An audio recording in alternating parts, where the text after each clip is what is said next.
গায়রিল মাগদুবি আলাইহিম ওয়ালাদ-দাল্লিন।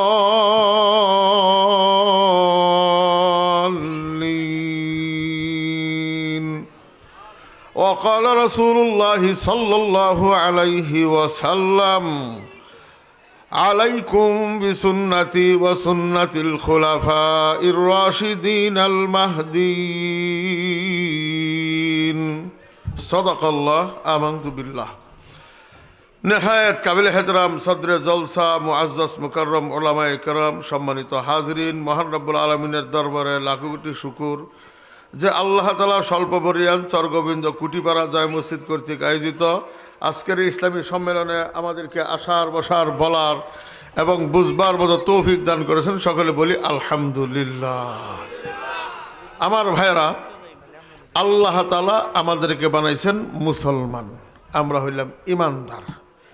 ইমানদারের রীতি নীতি নিয়মাবলী হবে আল্লাহ দেওয়া, আল্লাহ প্রদত্ত কোরআনে কারিম।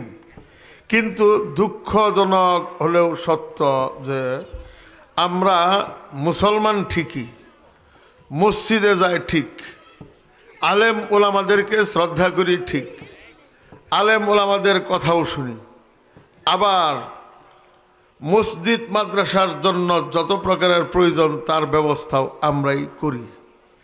এত কিছু করার পরেও আমরা কোরআনের পক্ষে না, আমরা কোরআনের বিপক্ষে। এইটা কেমনভাবে কোরআনের বিপক্ষে কেমনে হইলাম?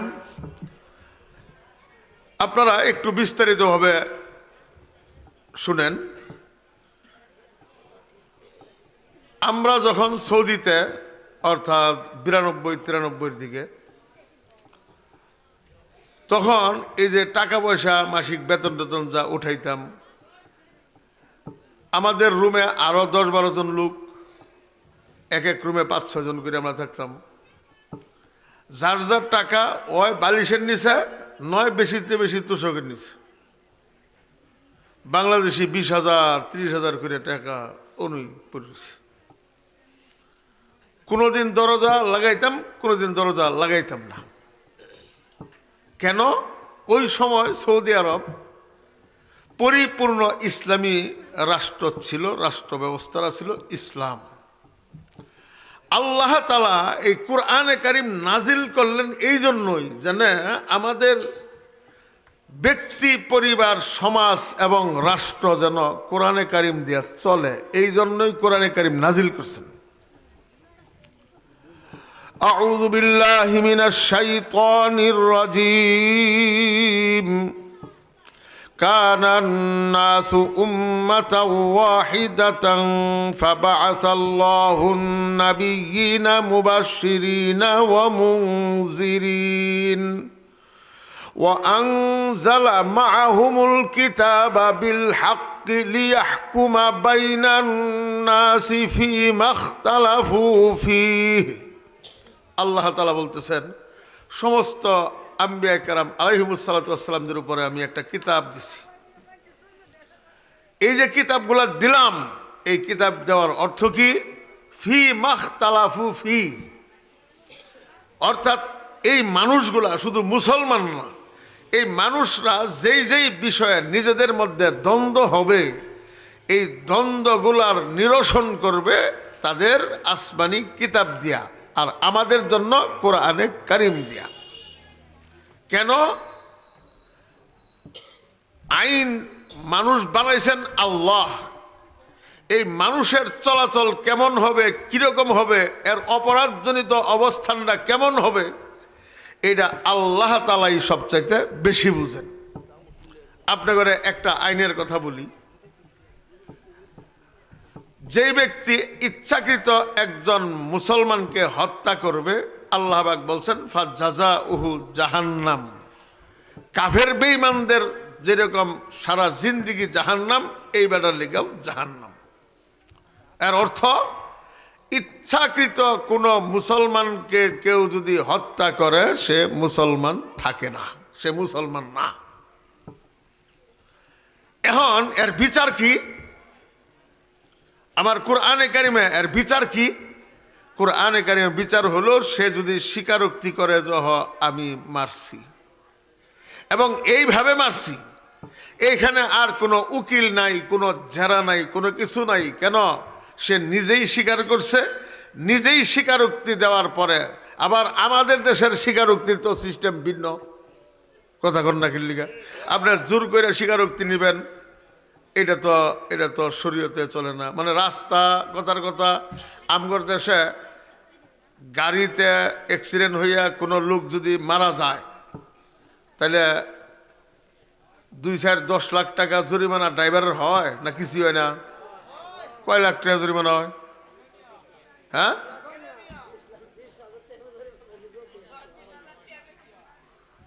এইটা কই, আমি তো ডরাই গেছি গা। মানে কমপক্ষে সৌদি আরবে যদি অ্যাক্সিডেন্ট করিয়া কোনো লোক মারে আর যদি দোষী সাব্যস্ত হয় ড্রাইভার, তাহলে বাংলাদেশি টাকায় কমপক্ষে 32 লক্ষ টাকা দিতে হবে। কত লক্ষ টাকা? 32 লক্ষ টাকা দিতে না পারলে তাকে জেলে বন্দি করে রাখা হবে। সরকারে বহুত সময় জাকাতের টাকা দিয়ে বিভিন্ন বন্দীদেরকে মুক্তি করে। এইভাবে আস্তে আস্তে ওর সিরিয়াল যদি 10-12 বছরের মধ্যে আহে, তাহলে মুক্তি, আর নইলে সারা জিন্দিগি মুক্তি নাই।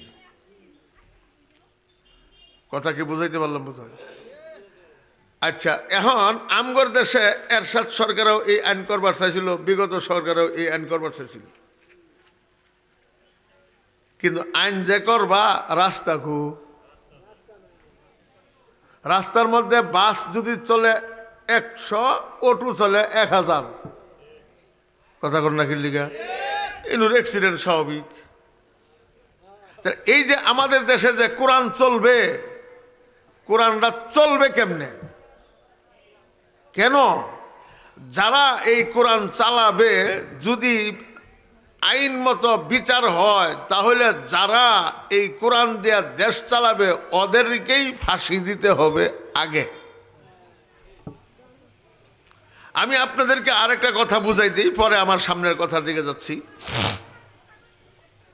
আমাদের দেশে কুরআনে কারিমের যে 500 আইন, এটা আপনারা হয়তো অনেকেই জানেন না। কুরআনে কারিমের 500 আইন, এই 500 আইন শুরু হয়েছে কালিমায় লা ইলাহা ইল্লাল্লাহ মুহাম্মাদুর রাসূলুল্লাহ দিয়া। কথা বুঝছেন তো বোধহয়? মানে কুরআন নামক যে সংবিধান, এই সংবিধানের যে বিসমিল্লাহটা, এটা শুরু হয়েছে কি দিয়া? লা ইলাহা ইল্লাল্লাহ মুহাম্মাদুর রাসূলুল্লাহ। অর্থাৎ এই যে কোনো কিছুর থেকে কিছু হয় না, যা কিছু হয় আল্লাহ তাআলার পক্ষ থেকে হয়। আমরা চোখে যা দেখি সব মাখলুক কিছুই করিতে পারে না আল্লাহ ব্যতীত। আল্লাহ সকল কিছু করিতে পারেন মাখলুক ব্যতীত। কোন তরিকায় শান্তি আর কামিয়াবি নাই। শান্তি আর কামিয়াবি মুহাম্মদুর রাসূলুল্লাহ সাল্লাল্লাহু আলাইহি ওয়াসাল্লামের তরিকায়। এই 3টা বাক্যর নাম হইল লা ইলাহা ইল্লাল্লাহ মুহাম্মাদুর রাসূলুল্লাহ। এবং এই 3টা বাক্যের বিশ্বাস নিয়ে যদি কোনো ব্যক্তি কালেমা পড়ে, তাইলে এই বেটা মুসলমান। এই 3টা বিশ্বাস যদি কোনো ব্যক্তি না করে, 1000 বার কালেমা পড়লেও ও মুসলমান না। কথা কি বুঝাইতে পারছি বোধহয়? এই 3টা বিশ্বাসের ভাষাগত মারফেসের কারণে আজকে আমাদের বাংলাদেশের অধিকাংশ মানুষ বেঈমান। যেই জায়গায় আল্লাহ তাআলা আল্লাহ রাসূলের মাধ্যমে প্রকাশ করছেন যে কিয়ামতের আগে মসজিদগুলো থাকবে ভর্তি, কিন্তু মসজিদের মধ্যে যত মুসল্লি থাকবে সবগুলা কাফের আর বেঈমান, ইমানহীন, ইমান হারা মুসল্লি সব।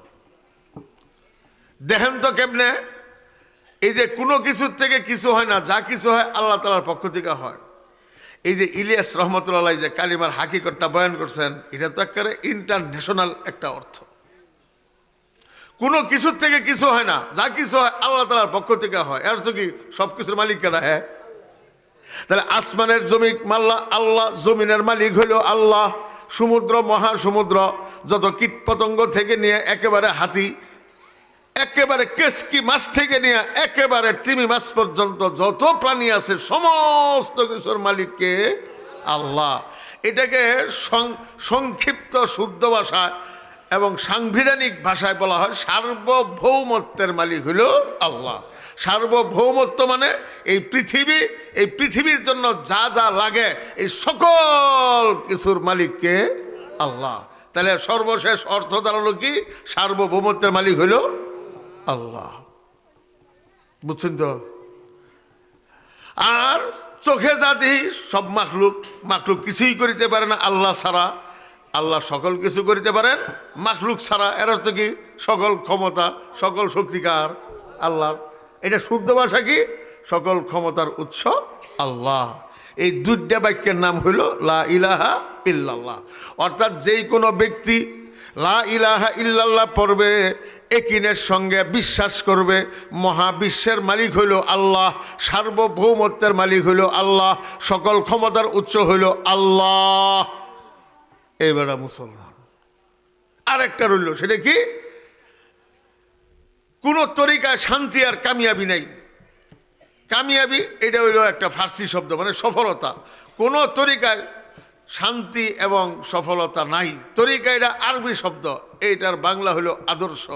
অর্থাৎ কারো আদর্শের মধ্যে পৃথিবীর কোনো ব্যক্তি, পৃথিবীর কোনো নেতা, পৃথিবীর কোনো দল, পৃথিবীর কোনো জাতি, কারো আদর্শের মধ্যে ইহজগৎ পরজগতের কোনো শান্তি সফলতা নাই।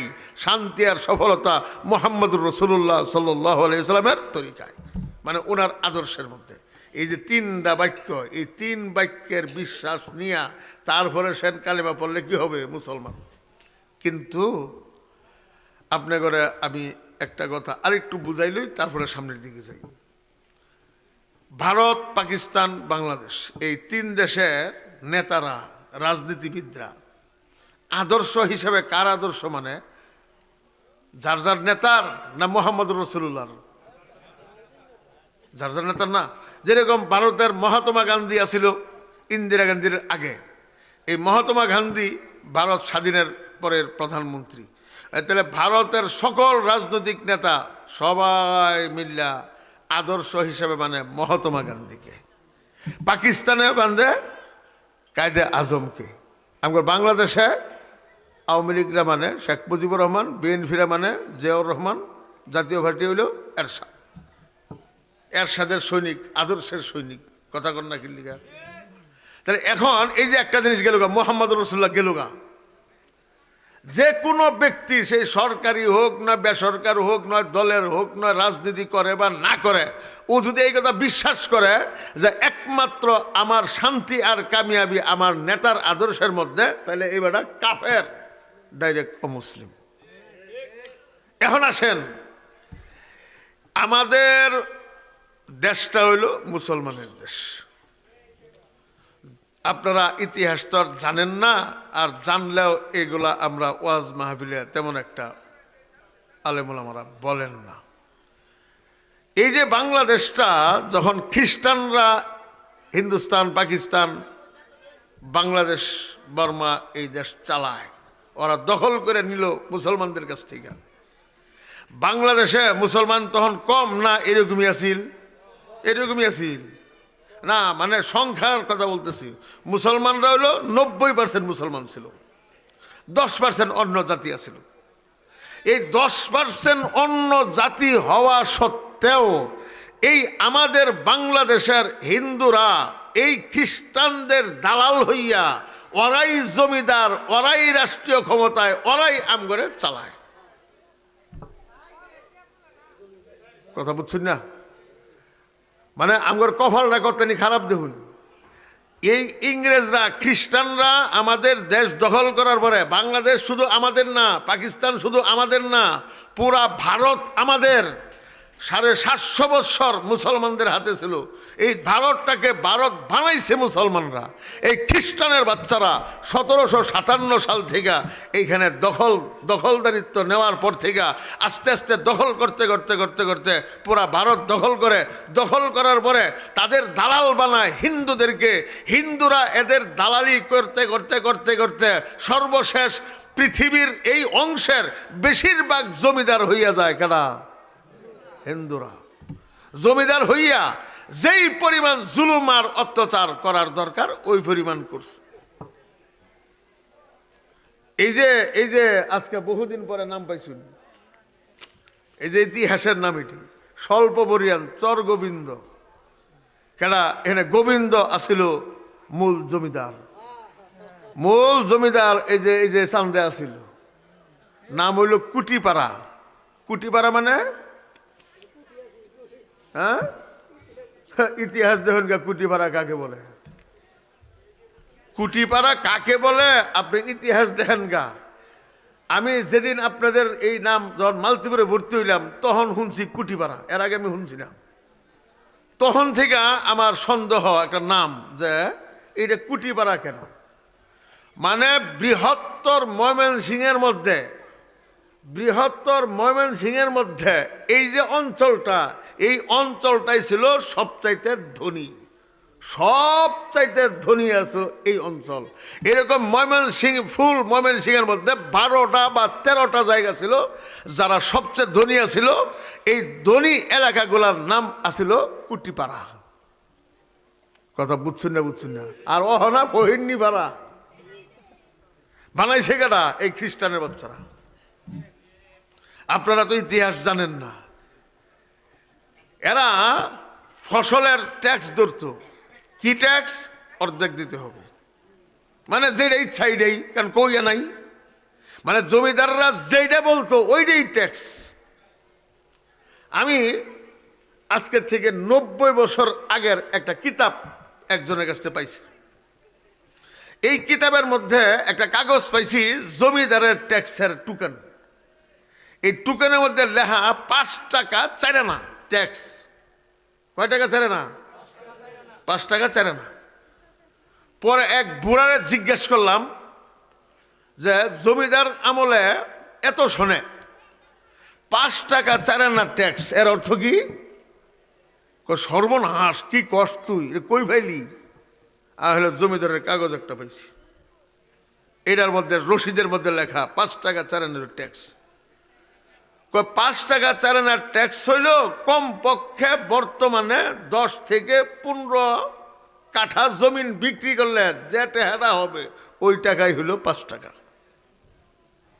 ওই টাকাই হইল কয় টাকা? 5 টাকা। চিন্তা করছেন? আপনারা জানেন না, এই যুবক পোলাফানে আরো জানে না, মুক্তাগাছা কোনো মসজিদ আছিল শহরে? না, মসজিদ ছিল না। মুক্তাগাছা বাংলাদেশের আগে পাকিস্তান স্বাধীন হয়েছে ভারতের থেকে 47 সনে। মুক্তাগাছা স্বাধীন হয়েছে 63 সালে। কত সনে? 63-তে।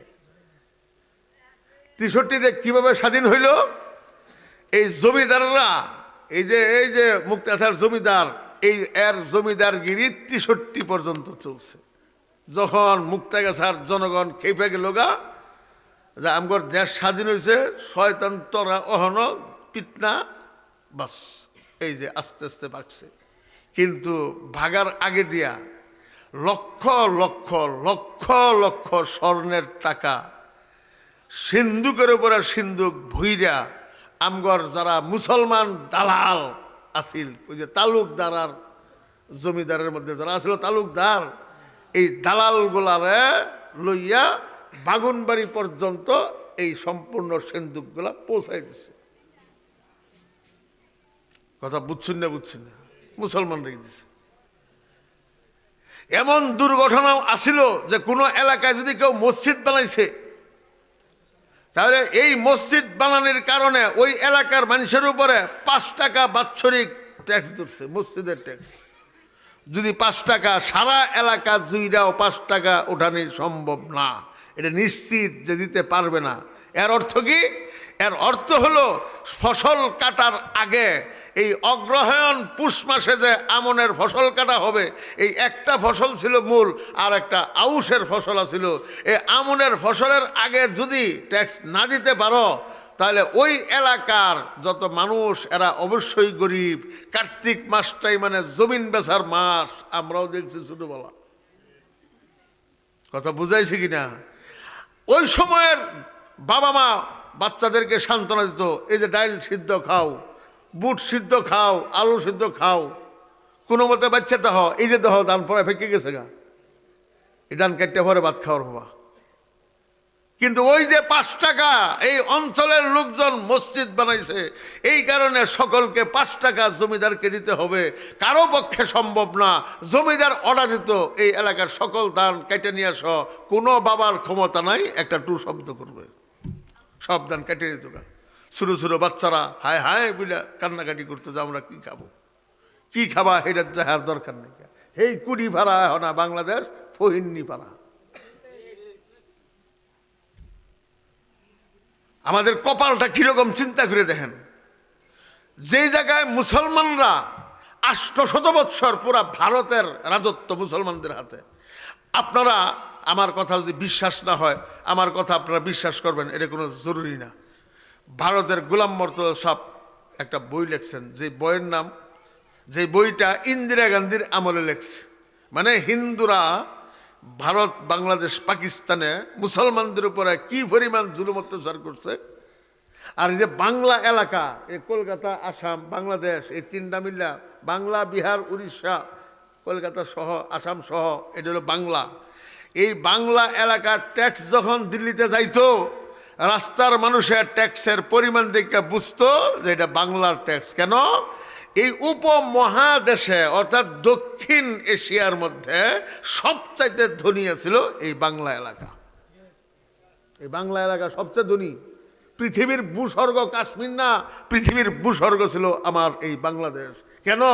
বাংলাদেশের গরমের সিস্টেম করতে নি কিচ্ছুই না, শীতের সিস্টেম করতে নি কিছুই না। আপনার গরম কাকে বলে আমি একটু কই আপনি করে। আমরা একটা চিল্লা দিছি পাকিস্তানের এক জায়গায়, যেখানে পাকিস্তানের মধ্যে অর্থাৎ এশিয়ার মধ্যে সবচেয়ে গরম। চতুর্দিকে শুধু পাথরের পাহাড়। একটা পাহাড় আমরা হাইটা বেড়াইছি, এই পাহাড়টা 25 থেকে 30 কিলোমিটার লম্বা, 1.5 কিলোমিটার পাশ। এই পাথরের মধ্যে কোনো জোড়া নাই, একটা পাথর মনে হয়। কথা বুঝছো না বোধ হয়? মানে কোনো জোড়া বোঝা যায় না, যে ফাটা বাইন্দা ভাঙ্গাই না, কিচ্ছুই না, একের লেভেল সমান, এক কান পাথর, এক পাথর। সারাদিনের রৌদ্রে এই পরিমাণ গরম হয়। সকাল 11টার থেকে ঘরের দরজা বন্ধ করিয়া, জানালা বন্ধ করিয়া ঘরের ভিতরে বয়ে থাকা লাগে 4টে পর্যন্ত। কারেন্ট নাই, কিছুই নেই। কেন? বাহিরের বাতাস যেন শরীরে না লাগে। বাহিরের বাতাস শরীরে লাগলে খালি একটু খুশ পাবেন যে এনে একটু খালি গরম লাগলো, 2 দিন পরে দেখবেন যে ঠোয়া ভইরা বিদিকিচ্ছ হয়ে গেছে। এটা বলে লো হাওয়া। আমার একটু লাগছিল, আমি দোয়া করছিলাম যে আল্লাহ লো হাওয়া আইলাম, সারা জীবন খালি কুমুই লো হাওয়া, একটু দেখুন লাগতো না, তো অল্প করে লাগাইও।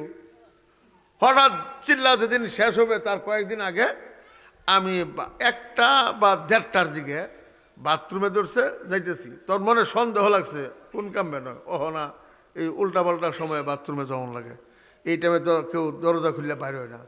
গেছি, আওয়ার সময় মনে হইলো এনু একটু তাতা লাগলো। পরে আইয়া করে কইলাম, আমি সরে কইলাম যে আমি আওয়ার সময় না এনে একটু তাতা লাগছে। কয় এটা অহন বোঝান যাবো না, 2 দিন পরে বোঝান যাবো। 2 দিন পরে দিছি ব্যাগ ঠোয়া, আগুনে ফুলে দিলাম ঠোয়া, এই ঠোয়া। তাহলে গরম কাকে বলে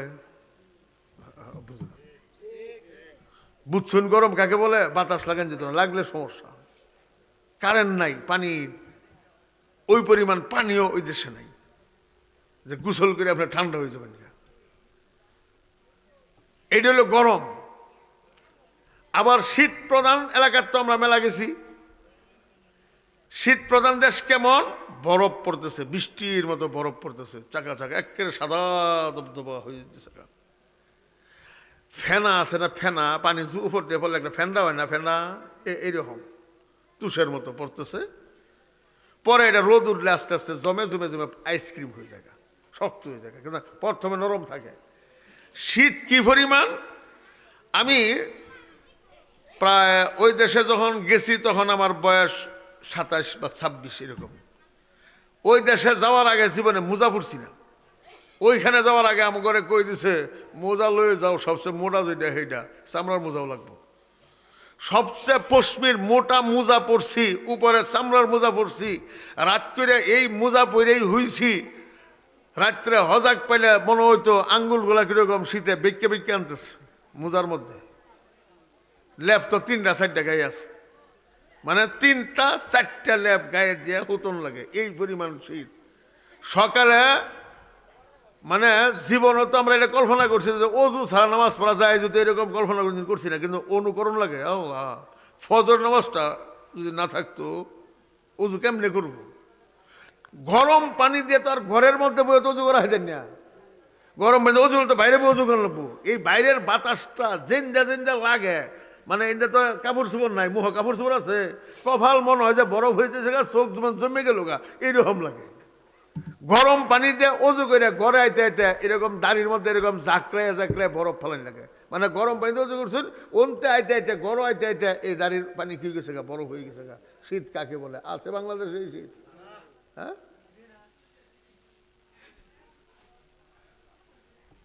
মানুষ প্রস্রাব করেও পানি লয় না, পায়খানা করেও হুসে না। মসজিদে, প্রত্যেক মসজিদে গরম পানির ব্যবস্থা আছে, ওইখানে হুসার ব্যবস্থা আছে।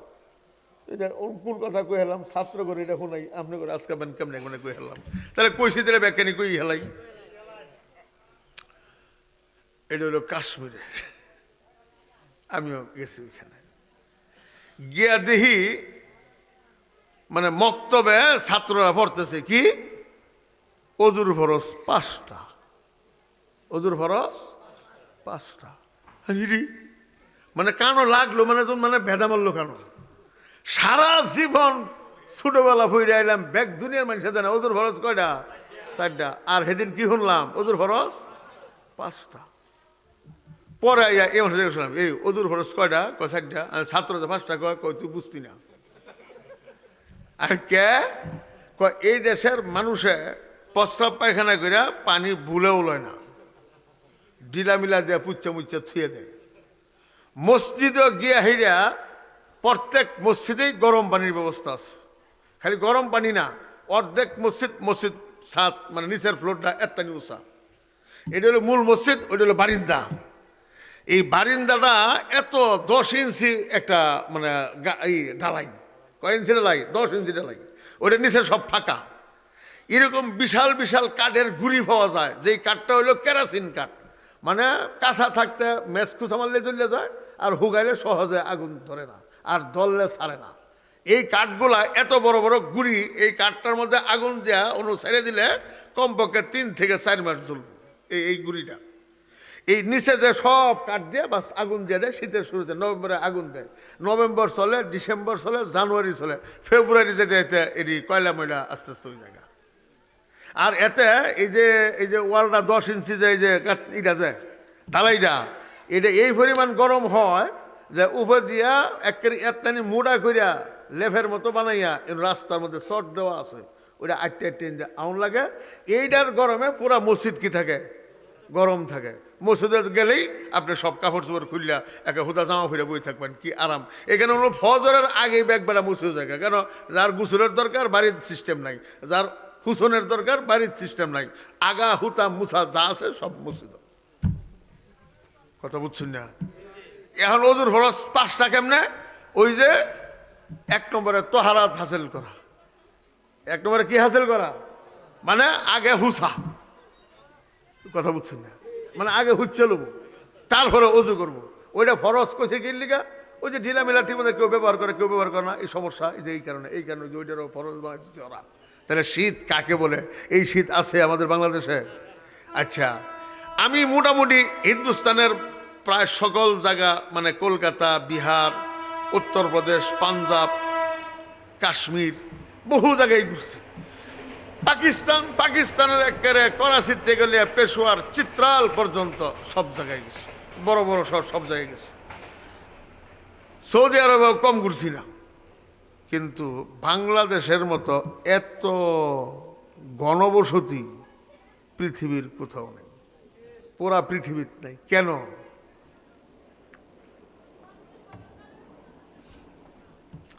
বাংলাদেশের মতো এত ঘনবসতি পৃথিবীতে না থাকার কারণ হইল, এই বাংলা ছিল এই উপমহাভারতের দক্ষিণ এশিয়ার সবচাইতে ধনী এলাকা এবং সবচাইতে আরামদায়ক জায়গা, না গরম না ঠান্ডা।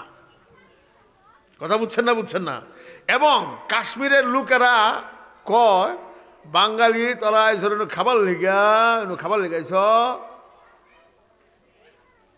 তুমগর দেশে আল্লাহ দুনিয়ার খাবার ফেলাই দিছে।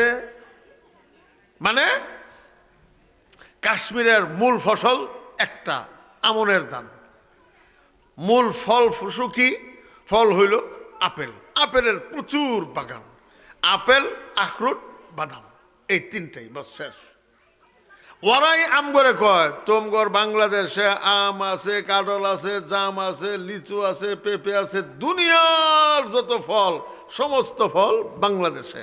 আল্লাহ পাক এই মাটিটা এইরকম উর্বর বানাইছেন, এমন কোনো ফল নাই যেই ফল আমার বাংলাদেশে হয় না, এবং প্রতি সিজনে সিজনে ফল। এই যে এত ফলের দেশ এবং ঋতু হিসাবে একটা শান্তির দেশ এবং সম্পদ হিসাবে এই উপমহাভারতের মধ্যে দক্ষিণ এশিয়ার মধ্যে সবথেকে ধনী দেশ, পৃথিবীর যে কোনো জায়গার থেকে এই দেশের লোকজন বেড়াইতে আইসা কোনো বেড়ার গেছে না, এনুই বসবাস। এই কারণে আমগর দেশ এত ঘনবসতি। এই যে গোলাম মুর্তজা সাহেব যে বইটা লেখলেন, এই বইয়ের নাম হলো ইতিহাসের ইতিহাস। এটার মধ্যে ফুল ইতিহাস তুলে ধরছেন। এরকম ভাবে ওনার বইটা মোটামুটি চললো, ইন্দিরা গান্ধী এটাকে নিষিদ্ধ ঘোষণা করলেন। এরপরে গোলাম মুর্তজা সাহেব আরেকটা বই লেখলেন, ওইটার মতো কইরাই এর নাম দিলেন চেপে রাখা ইতিহাস। এটা রাজীব গান্ধী ব্যান করে দিল। এরপরে উনি আরেকটা বই লেখলেন অন্যরকম ইতিহাস। এই তিনটা বই আমাদের বাংলাদেশে ছাপা হয়েছে, পাওয়া যায়। আপনারা যে কোনো একটা বই যদি পড়েন তাহলে বুঝতে পারবেন যে আমাদের এই বাংলা এলাকাটা সবচেয়ে ধনিয়া ছিল, এবং খ্রিস্টানরা দখল করার 100 বছর আগে মানুষ কল্পনাও করছে না বাংলার মানুষ কখনো ধনী হবে, গরিব হবে। আর খ্রিস্টানরা দখল করার 100 বছর পরে কেউ কল্পনাও করতে পারবে না যে বাংলার মানুষ কখনো ধনী হবে। এই খ্রিস্টানের বাচ্চারা অন্যান্য জাতিদেরকে দিয়া প্রায় 150 বছর পর্যন্ত এই মুসলমানদের উপরে জুলুম অত্যাচার করছে। যে জুলুম অত্যাচার মানুষ মানে মানে শুনলে গা শিহরে ওঠে। যদি কেউ জমিনের ট্যাক্স ঠিক মতো না দিছে, তাকে মুসলমান নামের এই জমিদারদের গোলামদেরকে পাঠিয়ে দিছে, যা একে ধরে নিয়ে আস। ধরে নিয়ে তারা কি করতো? পাটাতন করতো। পাটাতন মানে এক তক্তা বিছাইতো, ওই তক্তার মধ্যে তারা শোয়াইতো, আর এক তক্তা উপরে দিত, এনে 3-4 জন খারিয়ে খারিয়ে আটতো, পারাইতো, এনে পাটাতন।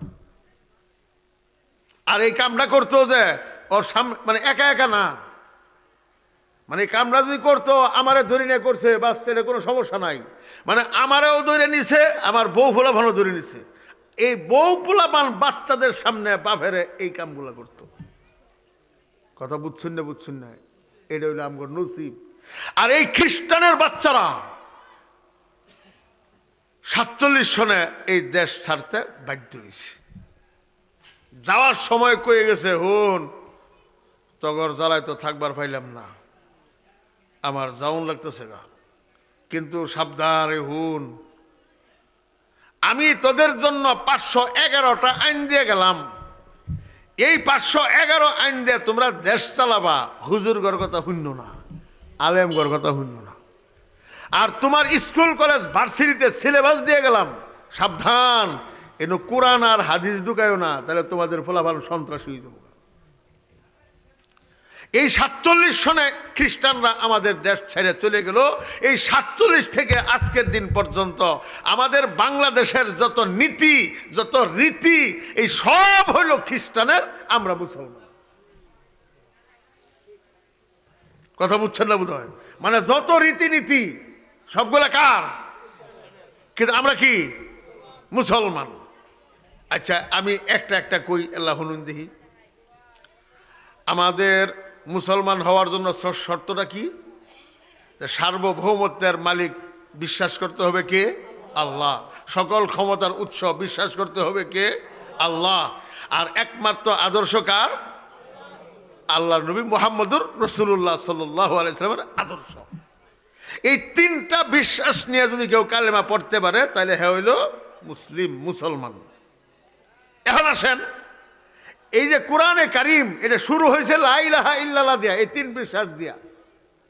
আর আমার দেশের যে গণতন্ত্র, যে 511 আইন, যে সংবিধান, এই সংবিধান শুরু হয়েছে কালেমা বিরোধী 3 বাক্য দিয়া। কালেমা বিরোধী 3 বাক্য কি? আমাদের কোরআনের বা লা ইলাহা ইল্লাল্লাহর বাক্য যেরকম সার্বভৌমত্বের মালিক হইল আল্লাহ, গণতন্ত্রের বিসমিল্লাহটা কি? সার্বভৌমত্বের মালিক হইল জনগণ। কথা বুঝাইছে কিনা?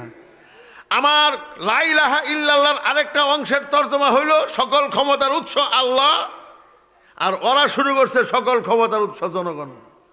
তাইলে মানে লা ইলাহা ইল্লাল্লাহর মধ্যে যে আল্লাহর জন্য সার্বভৌমত্ব, আল্লাহর জন্য সকল ক্ষমতা, এই 3টা বিশ্বাস যে আমি করলাম, কালেমা পড়লাম, আর আমার এই দেশে যারা রাজনীতি করে, যারা নেতা, এদের কাছে এরা শপথ করা লাগে।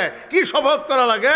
সার্বভৌমত্বের মালিক জনগণ, সকল ক্ষমতার উৎস জনগণ, আদর্শ যার যার নেতার। তাহলে লা ইলাহা ইল্লাল্লাহ মুহাম্মাদুর রাসূলুল্লাহ কোন আছে? কথা কোন নাকি? হ্যাঁ, কয়জনের কাছে আছে যারা রাজনীতি করে? হ্যাঁ, আচ্ছা, এই যে আমরা আজকে ময়মনসিংহবাসী, ময়মনসিংহের মধ্যে যত মুসলমান আছে, আল্লাহর নবীর তরিকা 5 ওয়াক্ত নামাজ জামাতের সাথে পড়া কয়জনে পড়ে? কম, 4-5 জন, শতকরা 5%। তাহলে 95%-এর মধ্যে মুহাম্মদুর রাসূলুল্লাহ নাই, মানে তরিকা নাই। আচ্ছা, মাথার চুলগুলা আল্লাহর নবীর তরিকায় কাটে, দাড়িগুলা আল্লাহর নবীর তরিকায় রাখে, মুছগুলা আল্লাহর নবীর তরিকায় কাটে, নখগুলা আল্লাহর নবীর তরিকায় কাটে, লেবাস পোশাক নবীর তরিকায় চলে, খাবার দাবার নবীর তরিকায় চলে, কামাই দামাই নবীর তরিকায় চলে, সত্য কথা বলে নবীর তরিকায়, মিথ্যা কথা বলে না নবীর তরিকায়, কাউকে ধোঁকা দেয় না নবীর তরিকায়, কাউকে কষ্ট দেয় না নবীর তরিকায়। কয়জনের কাছে আছে এটি? তাহলে নবীর তরিকা কই? মুহাম্মদ রাসূলুল্লাহ কোন জায়গায়? এই যে আমাদের মহিলারা, এই যে সভা হইতেছে এখানে শত শত মানুষ, আর আমার বাম পাশে মহিলারা জোরে জোরে কথা কইতেছে, আমরা এতে স্পষ্ট শুনতেছি। বারবার বলা হইলো, ও আমার মা বোনেরা, আপনারা কথা বলেন ঠিকই, একটু আস্তে কোন, এর একটা রাস্তা, মেন রুট, আবার সভা হইতেছে, এই আজকাও আপনার করে ভলিউম বাড়াই কথা কেমন লাগে? এইরকম ব্যাটারির চার্জ।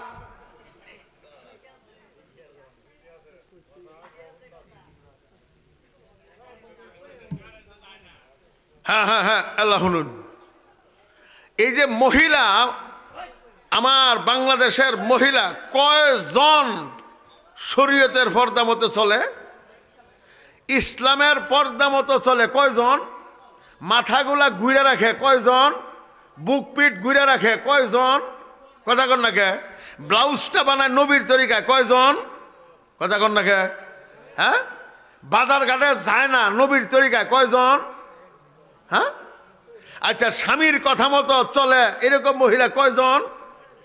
হ্যাঁ, স্বামী স্ত্রী ছাড়া কিছুই বুঝে না এরকম কয়জন? স্বামী আর স্ত্রী এরকম ভাবে চলে যাতে কেউ কারো প্রতি রাগ হওয়ার দরকার হয় না, রাগারাগি হয় না, মারপিট হয় না, গালিগালাজ হয় না, কয়জন? তাহলে নবীর তরিকা কই? কি এর মুসলমান? নবীর তরিকা ছাইরে মুসলমান না তরিকা লইয়া মুসলমান? লইয়া মুসলমান হইতে হবে। লা ইলাহা ইল্লাল্লাহ মুহাম্মাদুর রাসূলুল্লাহ, এই কালেমা থাকা লাগবে না? সার্বভৌমত্বের মালিক অস্বীকার করতেছি, যেন আল্লাহর হওয়ার কথা বানাই হালছি জনগণ, সকল ক্ষমতার উৎস যেখানে হওয়ার কথা আল্লাহর বানাইছি জনগণ, আদর্শ যে জায়গায় হওয়ার কথা মুহাম্মদুর রাসূলুল্লাহর, ওই জায়গায় বানাইছে যার যার নেতার। আমরা মুহাম্মদুর রাসূলুল্লাহর আদর্শের সৈনিকরা, আমরা যার যার পার্টির নেতার আদর্শের সৈনিক। তো মুসলমান কু? না না, বুঝতেছেন কিনা? আমার তার কবর নাই, কবর তো জানতো না। হ্যাঁ, আমরা যখন কবরে যাবো, আমাদের কবরেও কোনো সমস্যা নাই। কেন? আমগর নেতারা আগেই কবরে যায় বই রয়েছে। কথা কন না কে? হ্যাঁ, আমগরে বুঝাইবো কোনো সমস্যা নাই, কবরে হয়ে থাক, ঠিক বেড়ে থাক, কেউ কোনো কথা কবি না, চলবো, এটা কথা চলবো। হ্যাঁ, বুঝতেছেন না ওয়াজ? মানে আমরা যখন কবরে যাবো তখন না নেতারা এনতে টেলিফোন করবো, হ্যালো এই কেরামান কাতিবিন, এটা আমার লোক, কিছু কবি না, চলবো তো এটা? এটা চলতো না। তাইলে হাসরের ময়দানে এই টেলিফোন চলবো, হ্যালো আল্লাহ, এই যে এটি আম করে, এটি আওয়ামী লীগ, এই যে এটি বিএনপি, আমরা রাষ্ট্রীয় ক্ষমতা ছিলাম, আপনার উল্টা পাল্টা চলবো না, দরজা খুলে দেন, এটি জান্নাতে জায়গা, এরকম চলবো তো? চলতো না, ওই ক্ষমতা নাই। আমরা কাগজ সাথে আছি, না না না, আমরা কাগজ হ্যাগোর সাথে তো সেলের মতে, হ্যাঁ থাউন তো লাগে, আছি হ্যাগোর সাথে। ইয়া আইয়ুহাল্লাযীনা আমানুত্তাকুল্লাহ ওয়া কুনু মা'আস সাদিকিন। আল্লাহ তাআলা বলতেছেন, আমি আয়াতের তরজমা পরে করি, কিন্তু এখানে জরুরি একটা বিষয় শুনেন। আমাদের ময়মনসিংহের মধ্যে হাফিজি হুজুর অনেক বড় আল্লাহ পাকের উলি, আমাদের ময়মনসিংহের মধ্যে হকসাব হুজুর, উনিও আল্লাহ পাকের বড় উলি। ওনাদের সাথে বয়স যদিও কম, সাদি সাহেব হুজুর বয়স কম উজ্ঞা, হের পরেও আল্লাহ পাকের খাস উলি। এখন আপনি আমি চেষ্টা করলে তো হাফিজ হুজুর হয়ে যাওয়ার হব না, কি কয়? কে হেরাও যেটা খায় আমরা হিড়ি খেয়ে কম খাই, কথা কন না, কিনলে হওয়া যাবে? হওয়া যাবে না। কিন্তু আমার নবী বলেন, ও উম্মতে মুহাম্মদিরা, কোরআনে কারিমের আয়াত, ওমা কানাল মুমিনুনা লিয়ানফিরু কাফা ফালাউলা নাফারা মিন কুল্লি ফিরকাতিন মিনহুম তাইফাতুল লিয়াতাফাক্কাহু ফিদ্দীন। এই আয়াতে বলতেছে সব মানুষ আলেম হবে এটা জরুরি না, কিছু মানুষ আলেম হবে আর বেশিরভাগ মানুষ আলেম হবে না। তাহলে আলেম হইলে যে একটা মর্যাদা, এটা আমরা বঞ্চিত। আজকে এলেমের কারণে তো হাফিজি হুজুর এত বড়, আজকে এলেমের কারণে তো সাদি সাহেব এত বড়, এলেমের কারণে তো হক সাহেব এত বড়, নইলে ওরা যা আমরাও তাই, বেশ কম কিছুই না।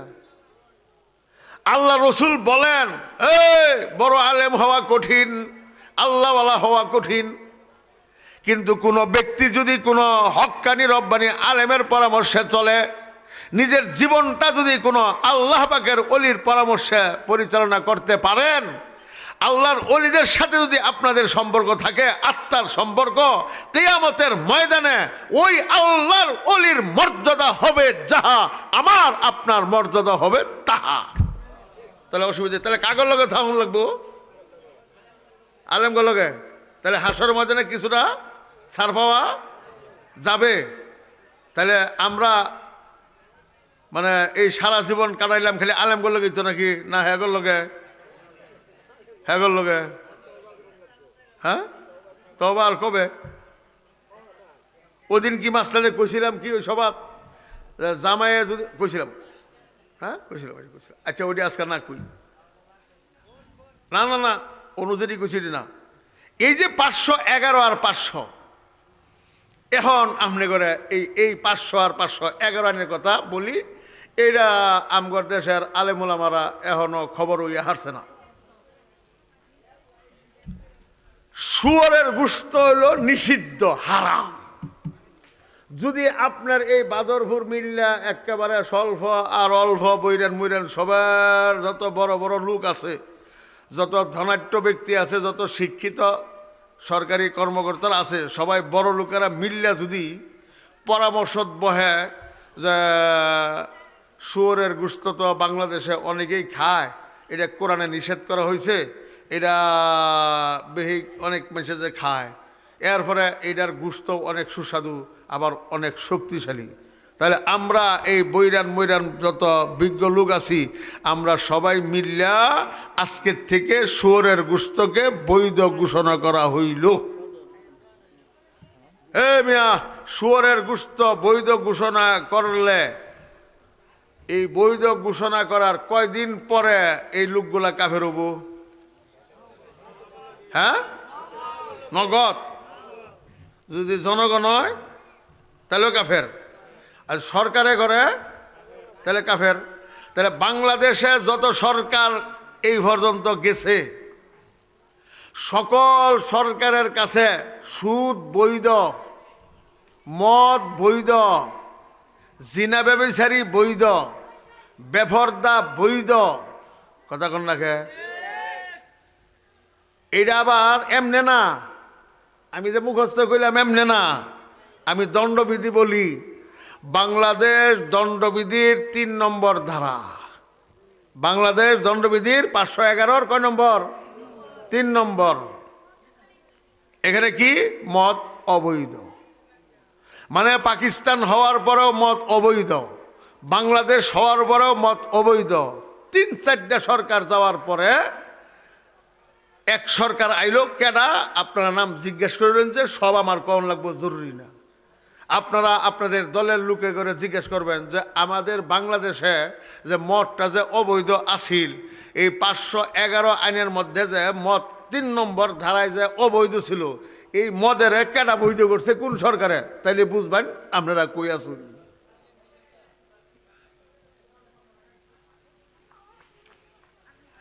এই সরকার আইসা, এই সরকারের মন্ত্রী মহোদয়, সচিবরা মিল্লা, প্রধানমন্ত্রী, প্রেসিডেন্ট মিল্লা এই মদটারে কি করছে? বৈধ ঘোষণা করছে। কি করছে? মদ বৈধ ঘোষণা করছে। মানে মদ পান করা বৈধ, মদ বানানি বৈধ, মদের লাইসেন্স বৈধ, মদের দোকান বৈধ, মদ বহন বৈধ। হ্যাঁ, একটা অপরাধ আছে, সেটা কি? আপনি মদ খাইয়া মাতাল হইয়া এই জনসম্মুখ খাইয়া যদি আপনি উল্টাপাল্টা কাপড় মাফড় তুলে হেলেন, তাহলে এটার লেগা আপনার 3 দিনের জেল, 5 টাকা জরিমানা। কথা বুঝছেন না? বুঝছেন না? আর ইসলামে কোরআনে কি বলে? 80টা বেত্রাঘাত, কোনো মাফ নাই। কথা বুঝাইল কিনা? আর সেই জায়গার মধ্যে 5 টাকা জরিমানা, 3 দিনের জেল। মানে 511টা আইন যে বাংলাদেশের গণতন্ত্রের মধ্যে আছে, যেটা দিয়ে বাংলাদেশ চলতেছে, পাকিস্তান চলে, হিন্দুস্তান চলে, মালয়েশিয়া চলে, ইন্দোনেশিয়া চলে, আমেরিকা চলে, ইউরোপের অনেক দেশ চলে, এটা খ্রিস্টানদের বানানো আইন, কুরআনে কারিমের বিপক্ষে। প্রতিটা আইনের বিরুদ্ধে এরা একটা করে আইন বানাইছে। হাস্যকর, হাস্যকর। আপনার করে আরেকটা কথা বলি, তাহলে একটু বুঝতে সহজ হবে। আপনার বাড়ির চুরি হয়েছে, 10 ভরি স্বর্ণ লয়ে গেছে গা, 1 লাখ টাকা ছিল লয়ে গেছে গা। আপনি যখন থানাত মামলা করবার যাবেন, কি করবো? লাভ নাই। কি করবেন? দুপুরে কি করবেন? কথা কন না খে। মানে কোনো বাড়িতে চুরি হয়েছে, এই চুরির মালটা সরকারের পুলিশরা উদ্ধার করা হয়েছে, এরকম ঘটনা বাংলাদেশে তো অনেক।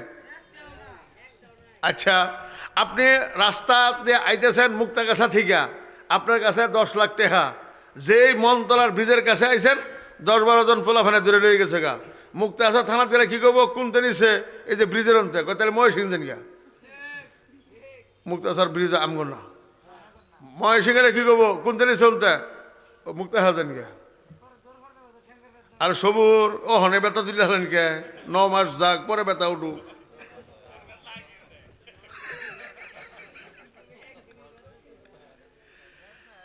এরপরেও যদি ময়মনসিংহের মামলা নিবারও চায়, তাহলে কি করবো? না, ওইটা আপনার দূর করে হবে না, কোনো লাভ হবে না। আপনি এর সাথে ম্যানেজ করেন, ওইখানে এলাকার নেতাদেরকে ধৈর্য একটু ম্যানেজ করে ফেলেন না, যদি পাইনি। এইটা হইল সরকারের আইন প্রয়োগকারী সংস্থার কথা, তার বিচার করতে করবো। আর আমার কোরআনে কারিমের বিচার কি? যদি কোনো ছিনতাই হয় অথবা চাঁদাবাজি হয়, এই ছিনতাই আর চাঁদাবাজি, মানে দিনের দুপুরও মানুষের সামনের থেকে আপনার কাছ থেকে একটা বড় অঙ্কের জিনিস লয়ে গেল গা, অথবা আপনি দিনের দুপুরও আপনার কাছ থেকে গাড়ি বাড়ি বা যে কোনো কিছুর চান্দা কোনো কেউ নিল, তাহলে আমার ইসলামের আইনের ডাইরেক্ট ফাঁসি। একটারে ফাঁসি দাও, যেন সারা জিন্দিগি কোনো বেলায় এই দুঃসাহস আর করবার না পায়। একটা দিলে তো সবটাই দিয়ে দেবো গা।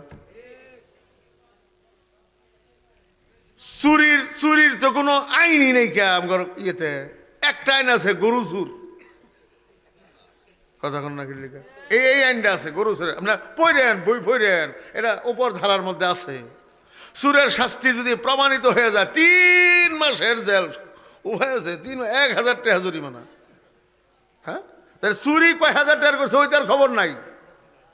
চুরি 2-4 লক্ষ টাকার করছে, ওইটার খবর নাই কা। তাহলে আপনার কিলো কি এর বিচার? কথা কন না কি লিখা? এর বিচার কয়। এখন আসেন, যে এই বাংলাদেশ সরকারের যে কোনো সরকার মন্ত্রী মহোদয় লইয়া এরকম এমপি করে লইয়া সচিব করে লইয়া মদটা যে বৈধ করলো, এই বৈধ করার কয়দিন পরে এটি কাফের হয়েছে? বাংলাদেশ সরকারের বিগত কোনো সরকারে মদ নিষিদ্ধ ঘোষণা করে নাই, সব সরকারে কি কইছে? বৈধ। তাহলে আপনারা হেগল কথা ছিলেন না, স্লোগান দিয়েছিলেন, এটা তুমি এগিয়ে চলো, আমরা আছি তোমার পিছে, নাকি না? না তোমার সাথে সাথে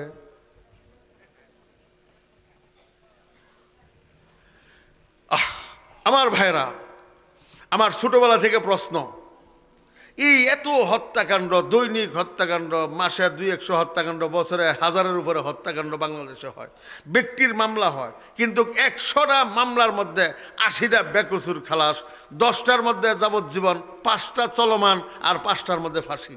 এই যাদের যাবজ্জীবন হইল আর যাদের ফাঁসি হইয়া গেল, যদি এদের রাজনৈতিক দলের সাথে সম্পৃক্ততা থাকে, কোনো বড় ঊর্ধ্বতন কর্মকর্তার সাথে সম্পৃক্ত থাকে, এটিও বেকসুর খালাস।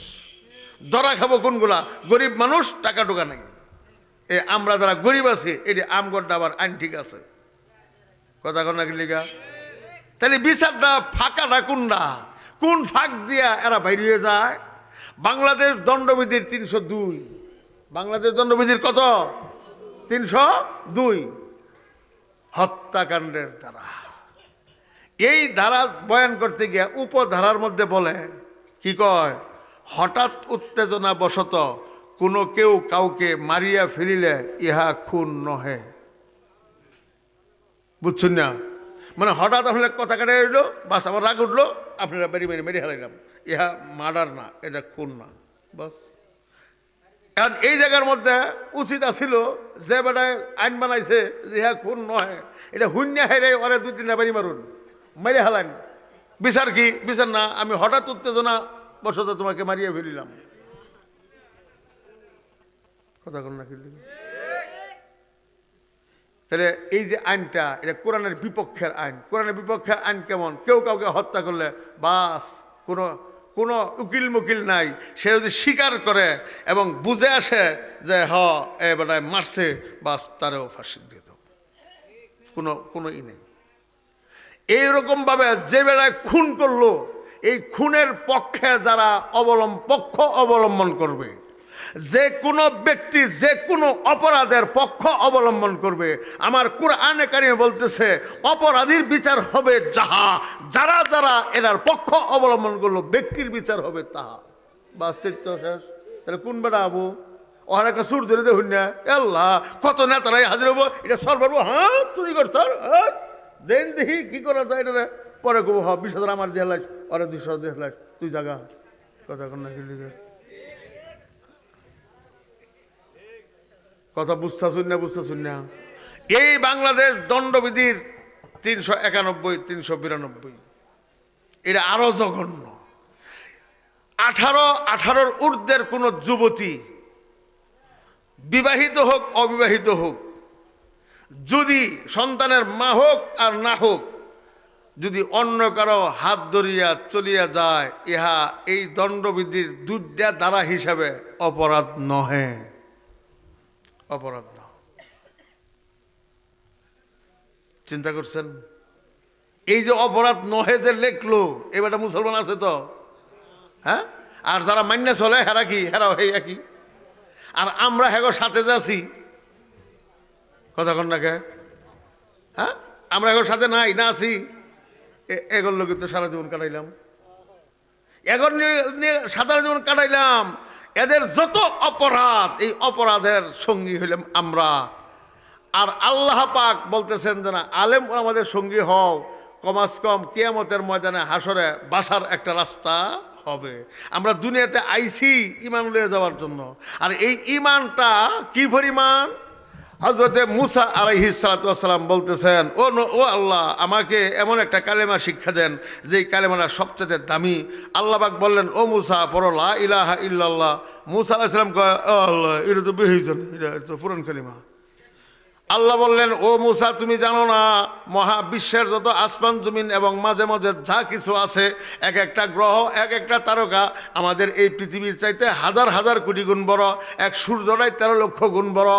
এই সকল কিছু যদি এক পাল্লায় রাখা হয় আর কালেমায় লা ইলাহা ইল্লাল্লাহকে যদি আরেক পাল্লায় রাখা হয়, আল্লাহ পাক বলেন আমার কালেমার পাল্লায় ভারী হইয়া যাবে। এই আল্লাহ বলতেছেন, ও আমার বান্দা বান্দিরা, এইরকম ওজনের কালিমা তোমার যদি না হয়, একটু কম হোক, আরো না আরো কম হোক, আরো কম হোক, আরো কম হোক, আরো কম হোক, আমি তোমাদের ইমান ধ্বংস করবো না। এরকম কম হইতে হইতে কম হইতে হইতে বোট্টার দানার চাইতে যদি আরেকটু বেশি হয় তোমার ইমানের ওজন, তুমিও পার হইয়া যাইবা। কই থেকে কই গেছে দেখছেন? কোথায় আসমান জমিনের হুমান, আর কই জায়গায় বোট্টার দানা আছে, একটু বেশি হইলেই এই লোকগুলা জান্নাতে চলে যাবে। ধরা খাবে কারা? ধরা খাবে যাদের ইমান বোট্টার সমান আছে। আল্লাহ নবী মুহাম্মদ রাসূলুল্লাহ সাল্লাল্লাহু আলাইহি ওয়াসাল্লাম, বুখারী শরীফের হাদিস, সাজদায় পড়ে কান্নাকাটি শুরু করবেন, আল্লাহ পাক বলবেন আপনি মাথা উঠান, আপনার সুপারিশ গ্রহণ করা হবে।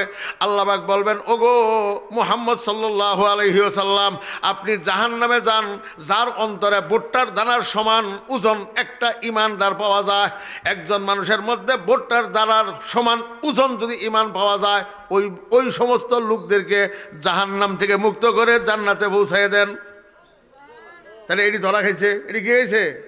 এর আগে এটি ধরা খাওয়া না। দ্বিতীয়বার আবার অপশন, ওগো নবী মুহাম্মদ রাসূলুল্লাহ সাল্লাল্লাহু আলাইহি ওয়াসাল্লাম, আপনি জাহান্নামে যান, গিয়ে দেখেন যাদের অন্তরে সরিষার দানার পরিমাণ ঈমান আছে, এদেরকেও মুক্ত করে জান্নাতে পৌঁছাইয়া দেন।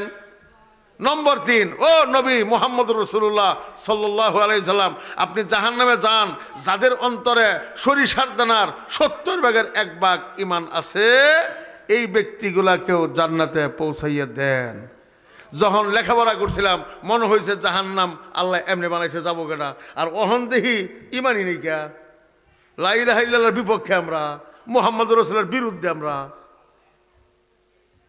কথা কন না কিলিগা? এই যে লাখ লাখ নেতাকর্মী, এদের বিশ্বাস কি সার্বভৌমত্বের মালিক জনগণ, সকল ক্ষমতার উৎস হল জনগণ, আদর্শ যার যার নেতার। এই লাখ লাখ লাখ লাখ ব্যাক দুনিয়ার কর্মীদের এই হলো তাদের বিশ্বাস। এই বিশ্বাস কি কালেমার বিপক্ষের বিশ্বাস না? আপনার 3টা একিন নিয়ে আপনার কালেমা পড়তে হবে। 3টা একিন কি কি? সার্বভৌমত্বের মালিক হইল আল্লাহ, সকল ক্ষমতার উৎস হইল আল্লাহ, আর আদর্শ চলবে একমাত্র মুহাম্মাদুর রাসূলুল্লাহ। এর নাম হইল কালেমা লা ইলাহা ইল্লাল্লাহ মুহাম্মাদুর রাসূলুল্লাহ। কয়জনের মধ্যে আছে? এরপরে খ্রিস্টানের তরিকা কত্তানিয়ামগর মধ্যে আছে। আমরা যে সারা সপ্তাহ নামাজ পড়ি না, শুক্রবারের দিন হাজির হই, এই নামাজটা যদিও মুসলমানের নামাজ, তরিকা খ্রিস্টানের। নামাজটা মুসলমানের, তরিকা কার? কেমনে তরিকা খ্রিস্টানের? খ্রিস্টানরা সারা সপ্তাহ একদিনের জন্য গির্জায় যায় না, একবারের জন্য যায় না। রবিবারের দিন গির্জার মধ্যে আড়াহাটি করা যায় না, এরকম বীর। আমগর মুসলমানদেরও সারা সপ্তাহ কোনো মুসল্লি নাই, ফজরে গুনিয়া ডাইকা এনে জমাত পড়েন লাগে। আমার কথা কন না, অমুকটা ডাক দোগা হোক, কমাস কম 3 জন হোক, জমাতটা পড়ি। আবার শুক্রবারের দিন মসজিদে মানুষ আডে না। নামাজটা হইল মুসলমানের, তরিকাটা কার? খ্রিস্টানের। আমার ছেলে মেয়েদেরকে স্কুল কলেজ ভার্সিটিতে পড়াইতেছি, ফতোয়ায়ে রহিম এর মধ্যে পরিষ্কার ভাষায় লেখা, যদি বাবা মা এই কথা বুঝেন, আমার ছেলে মেয়েকে যেই জায়গায় লেখাপড়া করাইতেছি এরা নিশ্চিত বেনামাজি হবে, আমার মেয়েটা নিশ্চিত বেপরদায় চলবে, আমার ছেলে মেয়েটা অবশ্যই সে সুদের সাথে সম্পৃক্ত হবে, অবশ্যই সে ঘুষের সাথে সম্পৃক্ত হবে, এরকম একিন যদি কোনো বাপ মার থাকে, ওই রকম জায়গার মধ্যে লেখাপড়া করানো হারাম। তাহলে কজন গার্জিয়ান নিজের সন্তানকে আল্লাহ নবীর তরিকায় চালায়? কয়জন গার্জিয়ান? কম, 1000 একজন। তাহলে এই পোলাপানে ছেড়ে দিব? এই পোলাপানে কি বাপ মারে ছেড়ে দিব? না,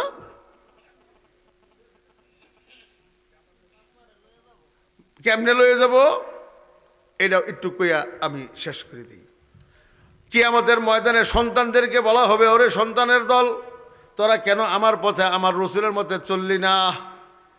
সে সর্বপ্রথম সন্তানের দোষ দিব বাপ মার। ও আল্লাহ, আমার বাপ মায়ে তোমার পথে চলার জন্য কোনো চেষ্টাই করে নাই। চিন্তা করছুন?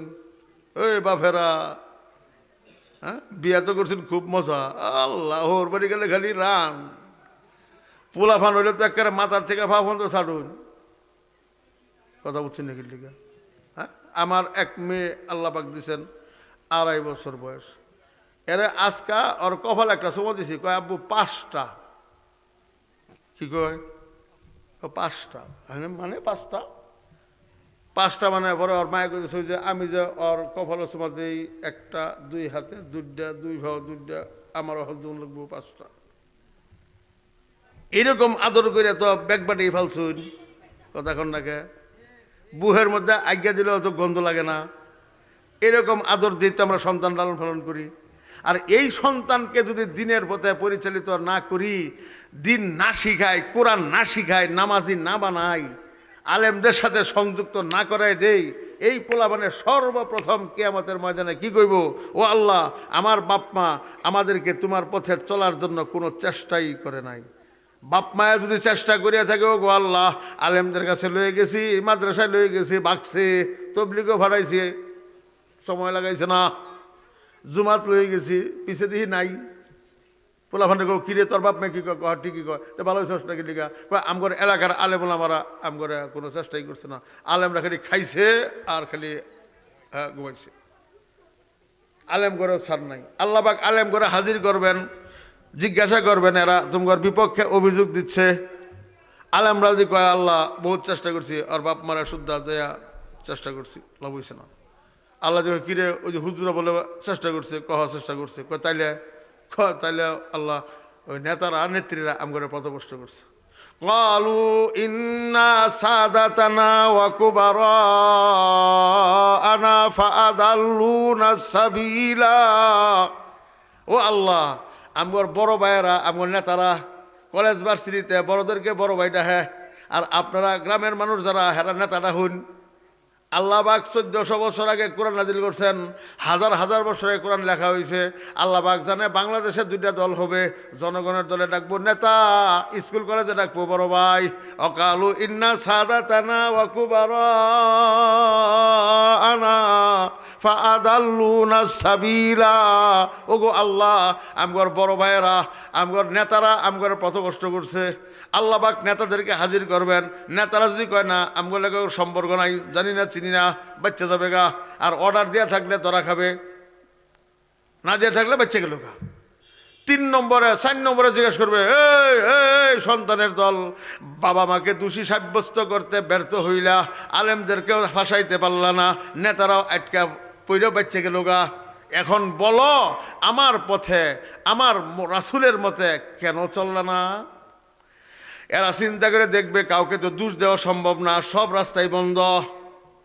এরপরেও ওদের সাফাবাস অহন যেরকম স্কুল কলেজের ফুলাফান যারা পার্টি করে, যে কোনো রাজনীতি দল করে, এবার সাফার ধারে গেছে যেমন যেত না।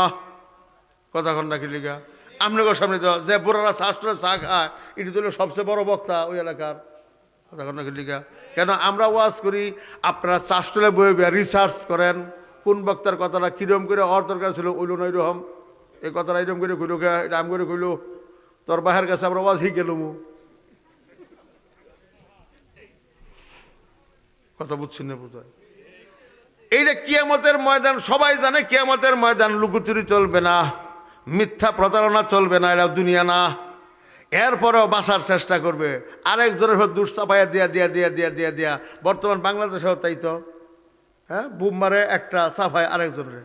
কথা কন্যা লিখা সারা জিন্দিগি একেবারে সেই 97 সন থেকে লইয়া যত বোমাবাজি করলো ভারতে, আর দোষ করলো হুজুর করে। এটাও চলবো কিয়ামতের ময়দানে।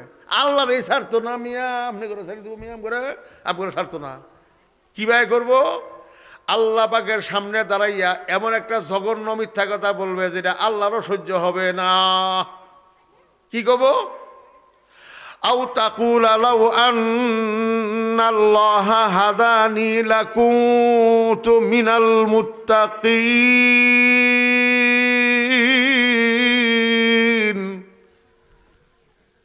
এই বান্দাগুলা আল্লাহর সামনে দাঁড়াইয়া 3 জনরে ফাঁসাবার চেষ্টা করছে, পারে নাই।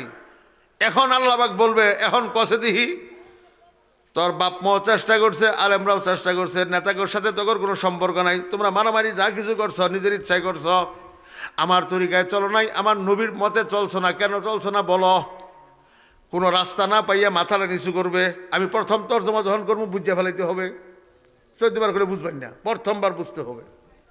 মাথাটা নিচু করিয়া আল্লাহর সামনে তাও কথা বুঝে না, কার সামনে? আল্লাহর সামনে দাঁড়াইয়া মাথা নিচু করে কি করবো? আল্লাহ যদি দুনিয়ার থাকতে আম করে হেদায়েত করতো, আমরা মুত্তাকিন হয়ে যেতাম। নাউজুবিল্লাহ। কার দোষ হইল?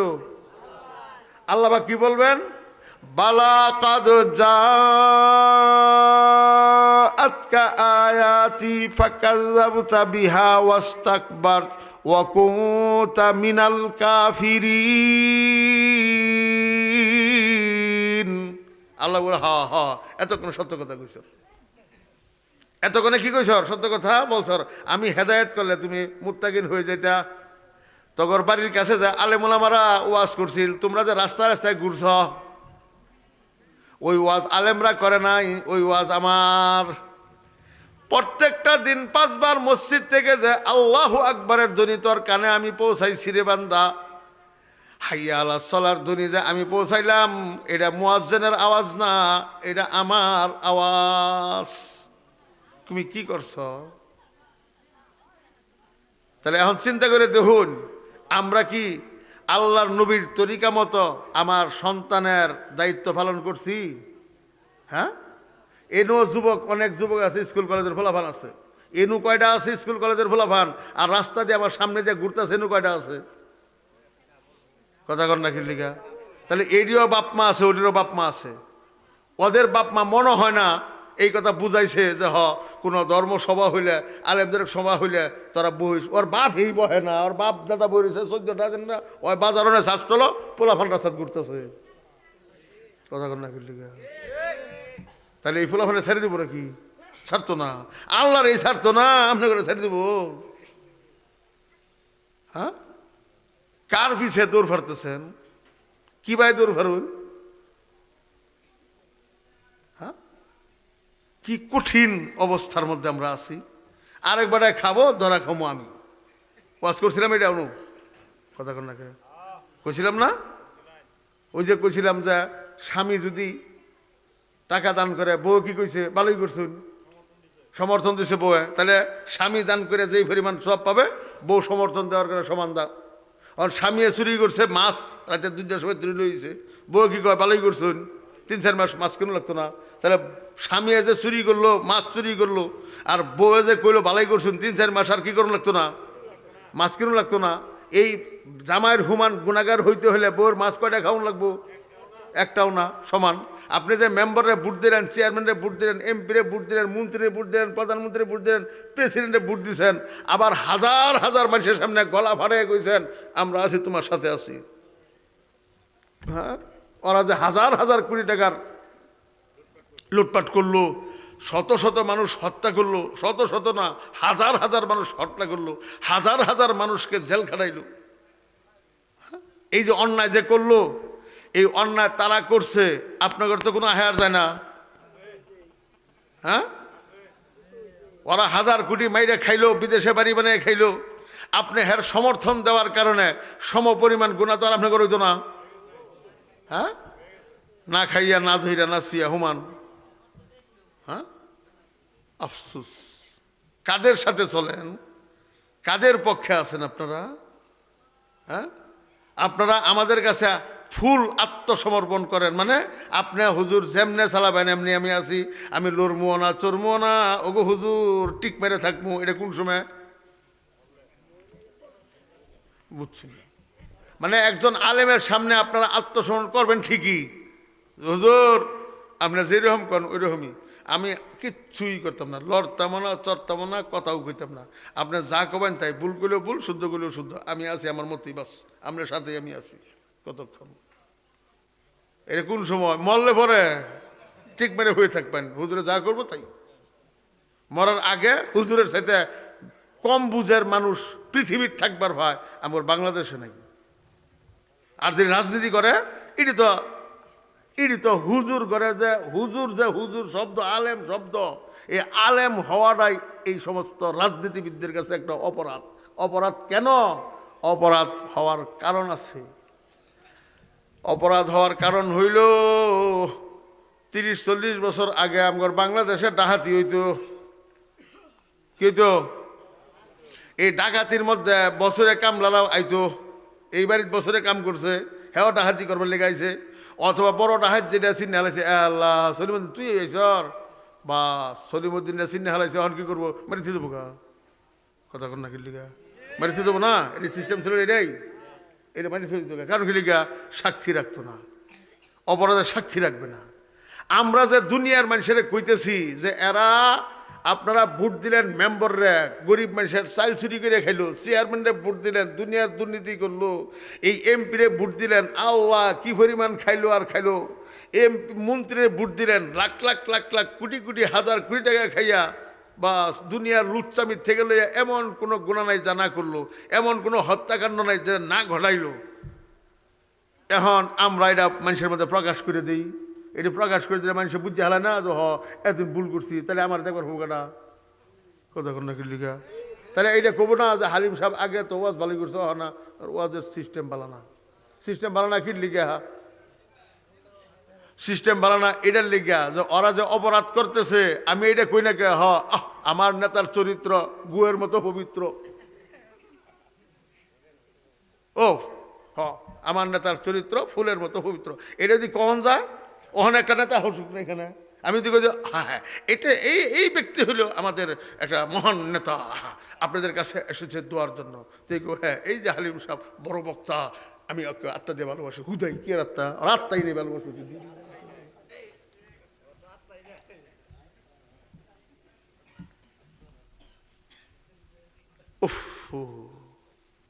আপনারা কি আফা হাসিবতুম আন্নামা খালাকনাকুম আবাসা?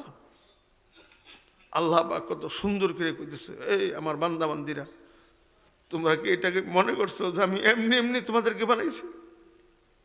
আমি বানাইছি তোমরা গুরবা গারবা খাইবা, যেমনি মনে চাইবে এমনি চলবা। আর আমি তোমাদের কাছে আমি কিছুই জিজ্ঞাসা করতাম না। আমি মাথা থেকে পা পর্যন্ত তোমার শান্তির জন্য কত শক্তি দিলাম, চোখ দিলাম, কান দিলাম, নাক দিলাম, তুমি কিছুই চাইছো না, চাওয়া ছাড়া আমি দিলাম। তোমার চলার গতির জন্য কত নিয়ামত তোমাদেরকে আমি দিলাম। আজকে যদি তোমার পায়খানাও ঠিক মতো না হয়, তোমার অশান্তির শেষ হবে না। পসরা বেটিয়ে গেলে অশান্তির শেষ নেই, চোখ দিয়ে না দেখলে অশান্তির শেষ নেই, ঠিক মতো খাইতে না পারলে অশান্তির শেষ নাই, শরীরে ঘুম না হইলে অশান্তির শেষ নাই। এই সকল অশান্তি আমি শান্তি দিয়ে পরিবর্তন করে দিলাম এমনি এমনি। আর তোমরা আমার শত্রুদের কথায় চলবা। আমার যে চিরশত্রু, জঘন্য শত্রু, আল্লাহ তাআলা কোরআনে কারিমে বলতেছেন মুসলমানদের জন্য, মুসলমানদের ইমানের জন্য সবচেয়ে জঘন্য শত্রু হইল ইহুদিরা, খ্রিস্টানেরা আর ভারত। এটা কইছিলাম না? কইছিলাম, হ্যাঁ কইছিলাম। তাহলে এই যে ভারত আমাদের চিরশত্রু, ইহুদিরা আমাদের চিরশত্রু, খ্রিস্টানরা আমাদের জঘন্য শত্রু। আজকে আমার বাংলাদেশের মুসলমানরা কার কার কার পথে চলতেছে, কার তরিকায় চলতেছে? ওদের তরিকায় চলতেছে, খ্রিস্টানদের তরিকায়। আল্লাহর শত্রু আমরা, আল্লাহর বান্দা আমরা, চলতেছি ওদের তরিকায়। সব কিছু ওদের তরিকায়, বিবাহ শাদী, খাবার দাবার, দাওয়াত, লেখা পড়া, চলা ফেরা, পোশাক পরিচ্ছদ। এই যে ছেলেরা হাঁটতেছে, এই ছেলেদের প্যান্ট দেখবেন গিরার নিচে ছেড়ছে যায়, আর একবার বনে করে প্যান্ট কোনখানে, পায়জামা কোনখানে, গিরার উপরে। মানে খ্রিস্টানদের তরিকা, মানে খ্রিস্টানের তরিকা। চুলগুলো দেখেন ইন্দা সাচ্চা থুইছে, ইন্দা লম্বা লম্বা, খ্রিস্টানের তরিকা। না না মডেল না, খ্রিস্টানের তরিকা। হ্যাঁ, এই যে বাংলাদেশে লাখ লাখ লাখ লাখ ব্যবসায়ী, একটা ব্যবসায়ী পাওয়া যাবে মোহাম্মদ রসুলের তরিকা ব্যবসা করে? হ্যাঁ, একটাও নেই। তাহলে যারা রাজনীতি করে, একটা রাজনীতি দল আছে যারা আল্লাহ নবীর তরিকা মতো রাজনীতি করে? নাই। তাহলে যাক, আমি যে কয়টা কথা বললাম, আল্লাহ পাক আমাদেরকে সঠিক বুঝদান করে। হুজুর আছেন, স্বল্প সময় কথা বলবেন, এবং উনি দোয়া করবেন। আপনার ঘরে সর্বশেষ একটা কথা বলে দিই, এই মরার আগে আলেম ওলামাদের কাছে আত্মসমর্পণ করার আগে দিয়া এখন আত্মসমর্পণ করেন যে হুজুর আগে যা করছি সব ভুল করছি, এখন আর আমরা কোনো ব্যক্তির সাথে থাকবো না, কোনো দলের সাথে থাকবো না, আমরা আলেম ওলামাদের সাথেই থাকবো। বাঁচতে চাইলে এক কান রাস্তাই, দ্বিতীয় কোনো রাস্তা নাই। আমি এইভাবে বলার পরেও যদি আপনাদের বুঝে না আসে, না আসুক, আমার করার কিছু নেই। আমি অনেক রিস্ক নিয়ে, আমি আমার জীবনের উপরে অনেক রিস্ক নিয়ে কথাগুলো বলতেছি। এর পরেও যদি আপনাদের বুঝে না আসে, এর সাথে বাঙ্গিয়া আর কেডা কেমনে কবু, কি ভাই কবু, আর কেমনে কবু? আল্লাহ পাক আপনি চিন্তা করেন, আপনার রক্তের পাঁচ, নিচেরটা 80, উপরেরটা 120, কমে গেলেও অসুস্থ, বেড়ে গেলেও অসুস্থ। প্রস্রাবের ডায়াবেটিস 5 থেকে 7, কমে গেলেও সমস্যা, বেড়ে গেলেও সমস্যা। নাকের আপনি হাত দেন ভিজা ভিজা, যদি বেশি পেটা ভরে অসুস্থ, আর নাক খুগান্নে থাকে তাহলে অসুস্থ। চোখের মধ্যে হাত দেন ভিজা ভিজা, যদি ভিজা ভিজা এই পরিমাণ সুস্থ, আর বেশি ভিজা ভিজা অসুস্থ, আর ভিজা ভিজা না থাকে অল্প কয়েকদিনের মধ্যে অন্ধ হয়ে যাবেন। আল্লাহ পাক যেমনে সৃষ্টি করছে এমনি থাকতে হবে। আল্লাহ পাকের নিয়ামত এগুলা। হ্যাঁ, এতগুলা জিনিস পাইয়া হেরা আল্লাহ তাআলাকে ভুলে বসে থাকবেন আর খ্রিস্টানদের তরিকায় চলবেন। হ্যাঁ, আর দোয়া করবেন যে আল্লাহ মাফ করে দাও, হুদাই শয়তানি।